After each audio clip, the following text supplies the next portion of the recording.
Hello friends. तो आज अपन बात करने जा रहे हैं थोरेक्स में थोरेसिक डक्ट के बारे में। ओके, तो आज का अपन का टॉपिक होगा थोरेसिक डक्ट।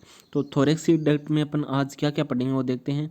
सबसे पहले अपन थोरेसिक डक्ट के कॉमन फीचर देखेंगे, ठीक है। फिर अपन थोरेसिक डक्ट का कोर्स देखेंगे, कहाँ से एक्सटेंड होती है, कहाँ तक जाती है, ठीक है। और लास्ट में देखेंगे थोरेसिक डक्ट की ट्रिब्यूटरीज। ओके, तो चलो स्टार्ट करते हैं अपन। सबसे पहले अपन देखते हैं थोरेसिक डक्ट के कॉमन फीचर। तो थोरेसिक डक्ट होती क्या है वो देखते हैं अपन। तो थोरेसिक डक्ट क्या है, ये लार्जेस्ट लिम्फेटिक वेसल्स होती है बॉडी की, ठीक है। थोरेसिक डक्ट क्या है, लार्जेस्ट लिम्फेटिक वेसल्स है बॉडी की, ठीक है। और ये कहाँ से कहाँ तक होती है, ये एक्सटेंड करती है जो अपर पार्ट होता है एब्डोमेन का, उससे लेके लोअर पार्ट ऑफ नेक तक के। और बीच में किन किन को क्रॉस करके जाती हैं, ये पोस्टीरियर मीडियस्टेनम और सुपीरियर मीडियस्टेनम को क्रॉस करते हुए। तो लोअर अपर पार्ट होता है एब्डोमेन का, वहाँ से स्टार्ट होती है, पोस्टीरियर और सुपीरियर मीडियस्टेनम को क्रॉस करते हुए लोअर पार्ट ऑफ नेक तक एक्सटेंड करती है, ठीक है। और ये लगभग 45 सेंटीमीटर या 8 इंच लॉन्ग होती है, ठीक है। और इसका ये है कि एक बीडेड अपीयरेंस होता है इसका, क्योंकि इसमें बहुत ही ज़्यादा संख्या में क्या प्रेजेंट होते हैं, वॉल्व प्रेजेंट होते हैं। तो थोरेसिक डक्ट एक तो बीडेड अपीयरेंस होता है बहुत ज़्यादा वाल्व की वजह से, ठीक है। और ये थोरेसिक डक्ट क्या है, लार्जेस्ट लिम्फेटिक वेसल्स है बॉडी की, ठीक है। और ये एक्सटेंड किससे कहाँ से करती है, अपर पार्ट होता है एब्डोमेन का, वहाँ से लेके लोअर पार्ट ऑफ नेक तक, ठीक है। ये तो बात होगी अपनी कॉमन फीचर के बारे में। फिर अपन देखते हैं इसका कोर्स, ठीक है। तो ये कोर्स कहाँ से हो रही है, एब्डोमेन में स्टार्ट हो रही है, एब्डोमेन के लोअर पार्ट में। तो लोअर पार्ट में वैसे एग्जैक्ट इसका एक्सटेंशन देखें या स्टार्टिंग देखें, बिगनिंग तो इसकी स्टार्ट होती है L1, या मतलब ये सिस्टर्ना काइली का जो अपर पार्ट होता है वहाँ से स्टार्ट होती है। तो देखो अपन देख लेते हैं कोर्स। ये है थोरेसिक डक्ट, इस डायग्राम में ये थोरेसिक डक्ट है, ठीक है। और ये स्टार्ट कहाँ से होती है, जो ये सिस्टर्ना काइली है इसका जो अपर पार्ट होता है, अपर बॉर्डर, यहाँ से इसकी बिगनिंग होती है, ठीक है। ये थोरेसिक डक्ट है। तो अपन इसका पूरा कोर्स देखते हैं, ठीक है। ये अराइज होती है सिस्टर्ना काइली से, ठीक है। और सिस्टर्ना काइली की लोकेशन क्या होती है, ये L1 या L2 के लेवल पे प्रेजेंट होती है। और इसकी लोकेशन देखें तो वैसे हाईली वेरिएबल होती है, L1 या L2 पर हो सकती है, ठीक है। उसके बाद में ये सिस्टर्ना काइली से अभी तो क्या एब्डोमेन में है, फिर ये थोरेसिक कैविटी में इंटर करेगी। तो किसके थ्रू इंटर करती है, थोरेसिक कैविटी में ये आयोटिक ओरिफिस से इंटर करती है, जो डायफ्राम में प्रेजेंट होता है, ठीक है। ये आयोटिक ओरिफिस डायफ्राम में किसके लेवल पे प्रेजेंट होता है, ये प्रेजेंट होता है T12 वर्टिब्रा के लेवल पे, ठीक है। फिर ये आयोटिक ओरिफिस से आगे किस में एक्सटेंड करती है, ये असेंड होती है पोस्टीरियर मीडियस्टेनम में, ठीक है।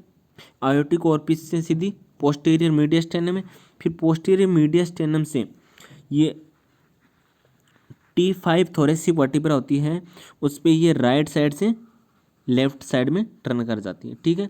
या अपन बोलते हैं कि एक्सटर्नल एंगल से 2 सेंटीमीटर बिलो ये थोरेसिक डक्ट राइट साइड से लेफ्ट साइड में क्रॉस कर जाती है, ठीक है। फिर ये एक्सटर्नल एंगल पे राइट साइड से लेफ्ट साइड में क्रॉस करने के बाद में ये सुपीरियर मीडियस्टेनम में चलती है, ठीक है। उसके बाद में ये C7 वर्टिब्रा है, इसके लेवल पे इसका जो ट्रांसवर्स प्रोसेस होता है उसके लेवल पे ये एक आर्च बनाती हैं। ऐसे आर्च बना के फिर लेफ्ट इंटरनल जुगुलर वेन और लेफ्ट सब क्लेविन वेन का जो एंगल होता है उस पे जाके ड्रेन हो जाती है, ठीक है। देखो अपन इसको पूरे को एक बार डायग्राम के थ्रू और देख लेते हैं। इस डायग्राम में देखो ये सिस्टर्ना काइली से स्टार्ट होती है, ठीक है। अब ये सिस्टर्ना काइली कहाँ प्रेजेंट होती है, L1 के लेवल पे भी हो सकती है और L2 के लेवल पे भी हो सकती है। इसकी लोकेशन क्या है, हाईली वेरिएबल होती है। ये सिस्टर्ना काइली से स्टार्ट होगी, फिर एब्डोमेन से किस में इंटर करेगी, थोरेसिक कैविटी में। तो थोरेसिक कैविटी में इंटर करती है किसके थ्रू, आयोटिक ओरिफिस के थ्रू। और ये आयोटिक ओरिफिस होता क्या है, T12 वर्टिब्रा के लेवल पे होता है डायफ्राम में, ठीक है। अब ये इंटर करने के बाद में थोरेसिक कैविटी में तो इंटर कर गई, अब थोरेसिक कैविटी में भी ये पोस्टीरियर मीडियस्टेनम में असेंड करती है ऊपर, ठीक है। ऐसे ये ऊपर जाएगी तो ये कौन सा है, पोस्टीरियर मीडियस्टेनम में असेंड करती है, ठीक है। फिर ये T5 वर्टिब्रा के लेवल पे, थोरेसिक वर्टिब्रा 5 के लेवल पे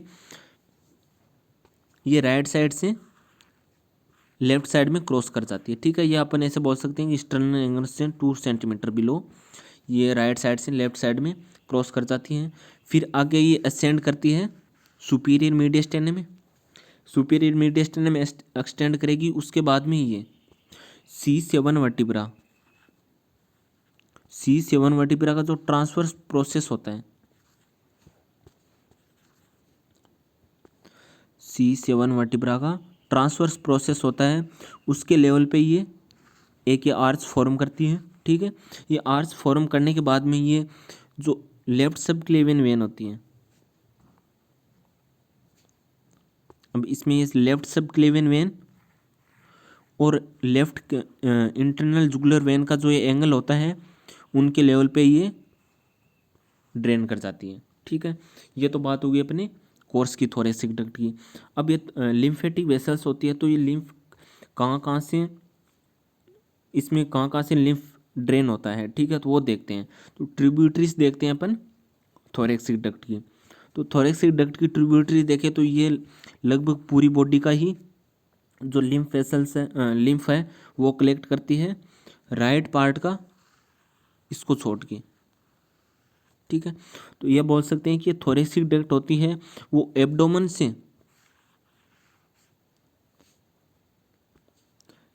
ये एब्डोमेन हो गया। तो एब्डोमेन के जो नीचे का पार्ट होता है उसमें तो राइट और लेफ्ट दोनों साइड से ये लिम्फ वेसल्स लिम्फ को कलेक्ट करती है, और एब्डोमेन से ऊपर थोरेसिक साइड का होता है उसमें ये ओनली लेफ्ट साइड से कलेक्ट करती है।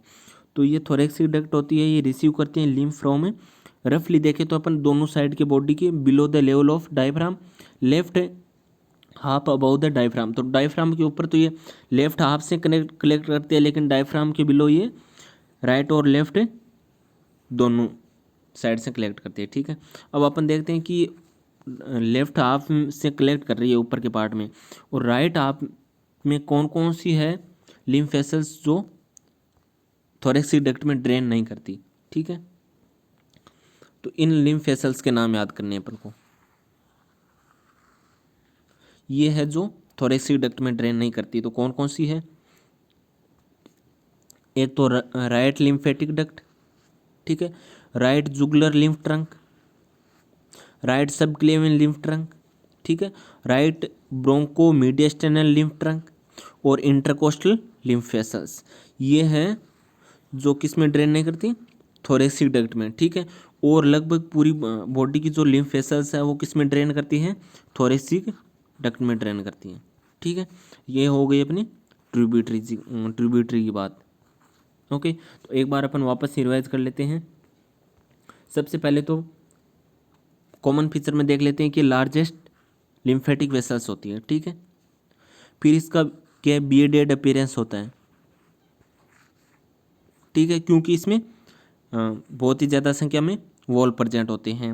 फिर अपन देखते हैं इसकी कोर्स, तो कोर्स में कहाँ से स्टार्ट होती है, सिस्टर्ना काइली से स्टार्ट होगी, फिर आगे आयोटिक ओरिफिस के थ्रू किस में एंटर करेगी, थोरेसिक कैविटी में, थोरेसिक कैविटी में पोस्टीरियर मीडियस्टेनम में एक्सटेंड करेगी ऊपर, फिर असेंड करेगी सुपीरियर मीडियस्टेनम में, उसके बाद में आर्च बनाएगी C7 वर्टिब्रा के ट्रांसवर्स प्रोसेस के लेवल पे, और फिर ये इंटरनल जुगुलर वेन और लेफ्ट सबक्लेवियन वेन के जो एंगल होगा उनमें ड्रेन कर जाएगी, ठीक है।